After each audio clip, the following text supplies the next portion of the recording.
बिस्मिल्लाहिर्रहमानिर्रहीम। अस्सलाम वालेकुम नाज़रीन, उम्मीद करता हूँ आप तमाम लोग खैरियत से होंगे। नाज़रीन, वैसे तो फ्री एंड फेयर इलेक्शन इस मुल्क में क्या होने हैं जो मौजूदा हालात में हो रहा है, लेकिन कुछ मिसालें आज इस तरह की सामने आई हैं कि बंदा सर पकड़ के बैठ जाता है। बंदा कहता है this is not even election, it's not even selection भी नहीं है। इसके लिए सिलेक्शन से भी कोई सख्त लफ्ज है तो वो इस्तेमाल किया जाना चाहिए। और इसी तरह की कुछ मिसालें मैं इस ब्लॉग के अंदर आपके सामने रख रहा हूँ। ये मिसालें रूटीन के तजवीज़ कुनंदगान, तायद कुनंदगान को डराना, धमकाना, आरओ ऑफिस बंद कर देना, पुलिस को का बैरियर लगा देना, उनसे आगे की कहानी है इस व्लॉग के अंदर। तब मुझे इसके ऊपर प्रॉपर व्लॉग करना पड़ रहा है। कहानी कुछ ऐसे है कि जनाब लाहौर के पाकिस्तान तहरीक इंसाफ के सदर होते थे शेख इम्तियाज साहब। लोअर मिडिल क्लास के आदमी, शरीफ आदमी, थोड़ा जेंटलमैन, कोई अरबपति आदमी नहीं, कोई किसी ब्यूरोक्रेट की औलाद नहीं, कोई बहुत बड़ा बिजनेसमैन नहीं, कोई बहुत बड़ा जमींदार नहीं। एवरेज लाहौर की जिस तरह फैमिलीज हैं, एवरेज आदमी। शेख इम्तियाज साहब ने बड़ा वक्त गुजारा पाकिस्तान तहरीक इंसाफ के अंदर, और पीपी 156 से इस दफा वो उम्मीदवार थे पाकिस्तान तहरीक इंसाफ के। उनकी बेगम के साथ मिसबिहेव किया गया जब उनकी वो नॉमिनेशन पेपर फाइल करने गई, और उसके बाद वो वीडियो बड़ी वायरल हुई। और सलमान अकरम राजा साहब, बड़ी सीनियर काउंसिल, बहुत सीनियर वकील पाकिस्तान के और बेहतरीन वकला में से एक, उन्होंने ये बीड़ा उठाया। उन्होंने कहा मेरी बहन, आपने परेशान नहीं होना, मैं आपके साथ जाके आपके हस्बैंड के नॉमिनेशन पेपर जमा करवाऊंगा। फाइनली जी आज स्क्रूटनी के अमल के लिए तजवीज़ कुनंदगान के साथ सलमान अकरम राजा साहब हैं, यूसुफ मेयो साहब हैं, बड़े अच्छे वकील हैं पाकिस्तान तहरीक इंसाफ के लिए। बड़ी काविशें हैं उनकी 9 मई के बाद के सारे मामलात के अंदर तहरीक इंसाफ के। यूसुफ की बहुत मेहनत है और उतना अप्रिशिएट यूसुफ को नहीं किया गया आई थिंक जितना किया जाना चाहिए था, लेकिन Yusuf is done a wonderful job. Yusuf हैं, सलमान अकरम राजा साहब हैं, और उनके तजवीज़ कुनंदगान जो है वो स्क्रूटनी के अमल के लिए जनाब आर के ऑफिस जा रहे हैं। आर के ऑफिस में फुटेज आपको साथ दिखाने की भी कोशिश करता हूँ। आर के ऑफिस जा रहे हैं और जाते जाते रास्ते में कुछ नकाबपोश लोग हैं, नामालूम अफराद हैं जिनका पुलिस यूनिफॉर्म नहीं है, कोई भी यूनिफॉर्म में नहीं है, सिविल कपड़ों में खड़े हुए हैं। और उन्होंने वो मास्क फेस के ऊपर पहने हुए हैं, चादरें ऊपर ली हुई हैं। और वो जो तजवीज़ कुनंदा थे इनके शेख इम्तियाज साहब के, उनको यूं करके उन्होंने धक्के मारे हैं, उठाया यूं करके, पुश किया है और पुश करके लेके साथ चले गए हैं। यहाँ पर यूसुफ बार बार कह रहे हैं कि हमारे पास हाईकोर्ट का ऑर्डर है कि हम जनाब नॉमिनेशन पेपर की स्क्रूटनी के अमल में जा रहे हैं, और हमारे पास हाईकोर्ट का ऑर्डर है कि कोई बीच में रखना ना डाला जाए। उन्होंने कहा, बीच में से एक साहब बोले, उनके ऑर्डर बाद देख लांगे। मतलब कि हाईकोर्ट की कोई वुकत नहीं है। वो जो भी साहबान थे, क्योंकि वो नामालूम अफराद है मेरे सामने, तो क्योंकि ना वो यूनिफॉर्म में है, मुझे नहीं पता वो कौन थे। वो पुलिस के थे, किसी एजेंसी के थे, कि वो सिविलियन थे, ये भी किसी को कुछ पता नहीं है। कि वो पीएमएलएन के लोग थे, पीपल्स पार्टी के लोग थे, किसी को कुछ पता नहीं है इस मुल्क के अंदर इस टाइम के अंदर के हो क्या रहा है। और उन्होंने यूं जनाब, यहाँ पर सवाल ये है सबसे पहले, सलमान अकरम राजा सीनियर तरीन वकला में से एक, जिनकी आवाज सुप्रीम कोर्ट ऑफ पाकिस्तान में भी सुनी जाती है। मतलब कि ये सुप्रीम कोर्ट ऑफ पाकिस्तान में भी पेश होते हैं, उनके पास लाइसेंस है उस चीज का भी। इलेक्शन कमीशन ऑफ पाकिस्तान बार बार जो उनके रिटर्निंग ऑफिसर्स हैं वो सारे खतूत लिख चुके हैं पंजाब के इलेक्शन कमिश्नर को भी, और कमिश्नर लाहौर को भी, आरपीओ लाहौर, वो सीपीओ लाहौर को भी, कि जनाब यहाँ पर हमें पुलिस तंग कर रही है, हमारे जो लोग आ रहे हैं नॉमिनेशन पेपर फाइल करने, उनको इजाजत नहीं है। दिन दिहाड़े धक्के मारते हुए सिविल कपड़ों के अंदर नामालूम अफराद तजवीज़ कुनंदगान को साथ ले गए हैं, और वहां पर कोई कुछ नहीं कर सका। और that is what you call free and fair election. आगे बढ़ते हैं। सनम जावेद खान साहब, बहुत सारे हल्कों से उनके वालिद ने उनके पेपर, नॉमिनेशन पेपर जमा करवाए हैं। कहाँ से टिकट मिलता है वो एक बात की कहानी है, वो तहरीक इंसाफ का और उनका मामला है कि उनको किस किस हल्के से वो इलेक्शन लड़ने के लिए टिकट देते हैं। आज उनके नॉमिनेशन पेपर्स के ऊपर एतराज लग गया, या वो उनके खिलाफ एतराज जमा करवा दिया गया आर के ऑफिस में। अब एतराज जब जमा कराया गया तो उसके बाद मीडिया को बयान कर दिया गया कि आप जी इस समात के अंदर मीडिया नहीं आ सकता। फेयर एनफ, नहीं आ सकता। आप चले जाइए अंदर, वकील चले जाए, सनम जावेद के वालिद और बाकी दूसरे जो शिकायत जिन्होंने लगाई है वो चले जाए। अब पहले तो शिकायत जिन्होंने लगाई वो साहब आए नहीं थे, तो फिर जब वो पता चला है कि शिकायत किस चीज़ की लगाई गई, सिर्फ फ्री एंड फेयर इलेक्शन की मिसालें मैं आपको दे रहा हूँ।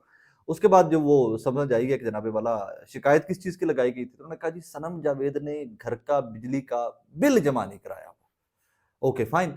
सनम जावेद के वालिद ने जवाब दिया कि जी हमने तो बिल जमा करवा दिया, हाँ लेट हो सकता है, फिर आगे पीछे हो सकता है, लेकिन हमने बिल जमा करवा दिया। अब ये बिल जमा हो जाने के बाद भी एतराज़ खत्म होता है या नहीं होता, वो कहानी एक अलग से है। और मेरी इसके ऊपर मैं फिर वही कहूंगा कि ये पाकिस्तान के फ्री एंड फेयर इलेक्शन है। आगे चलिए, रेहाना डार साहिबा सियालकोट से ख्वाजा आसिफ साहब के मुकाबले के ऊपर दबंग किस्म की खातून, दबंग किस्म का मजबूत इलेक्शन लड़ रही हैं, डट कर खड़ी हुई हैं उस्मान डार और उमर डार की वालदा। रात को जो रात गुजरी है, उनके बेटे उमर डार साहब वोकल हैं आजकल, काफ़ी बोल रहे हैं। और अभी तक तहरीक इंसाफ के बानी इमरान खान साहब के साथ डिस्प्ले फोटो लगाई हुई है डिजिटल मीडिया के प्लेटफॉर्म्स के ऊपर उन्होंने।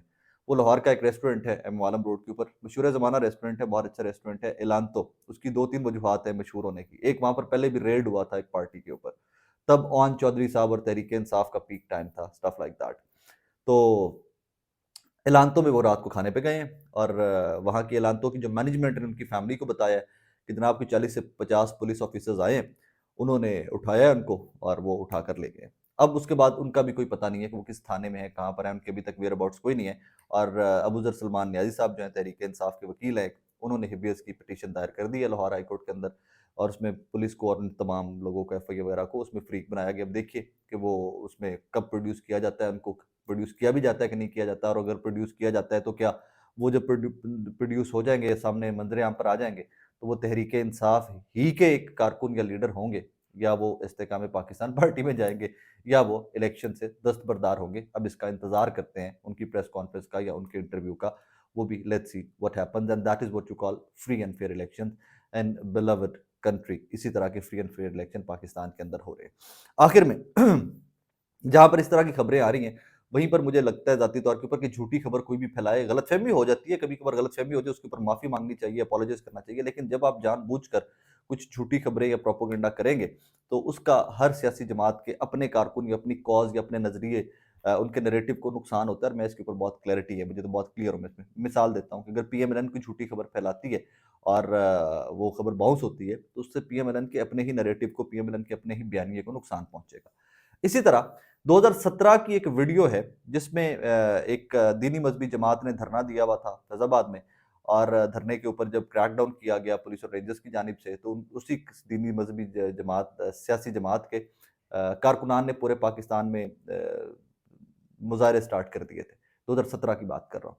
उसी 2017 के अंदर मियाँ जावेद लतीफ साहब नून लीग के टिकट पर एमएनए थे शेखुपुरा से।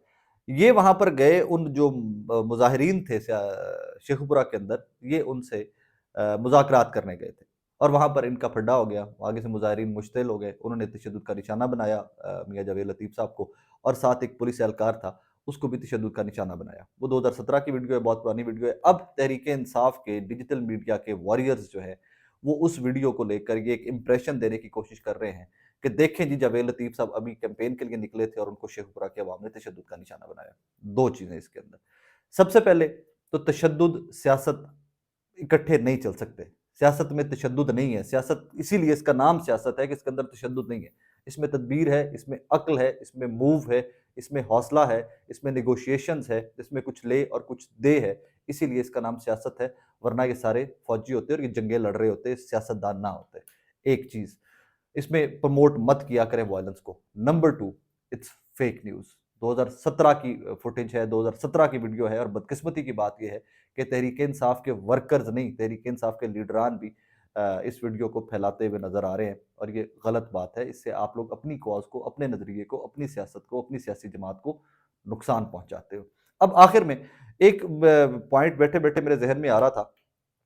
अब जरा जरा गौर कीजिए, सिर्फ पंजाबी की बात कर लीजिए, जरा गौर कीजिए कि वो तमाम लोग जो सियासी खानदानों से हैं, जिनके जो वालिदैन में से कोई, या दादा वालिद, या कोई भी दादा नाना कोई भी इलेक्शन लड़ता आया है, या जो सियासी कल्चर को समझते हैं, या जो अपर मिडिल क्लास या अपर क्लास के सियासतदान खानदान है, पंजाब में उन तकरीबन तमाम खानदानों के नॉमिनेशन पेपर एक्सेप्ट होते जा रहे हैं। मुझे इस चीज़ की समझ नहीं आ रही। मतलब मैं इसके ऊपर कोई कॉन्स्पिरेसी थ्योरी नहीं दे रहा, मेरा सिर्फ इसके ऊपर वन पॉइंट एजेंडा से सादा इसकी एक सोच है।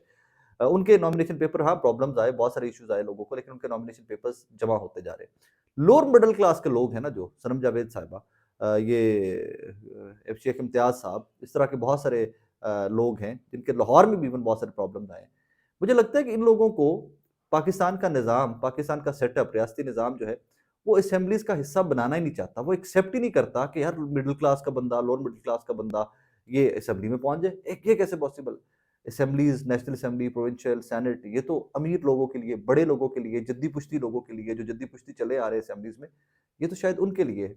और ये रस्म डाल दी है तहरीक इंसाफ ने, कि तहरीक इंसाफ हम वर्कर को भी कहता है कि नॉमिनेशन पेपर फाइल कराओ यार, टिकट देंगे तब लड़ो इलेक्शन।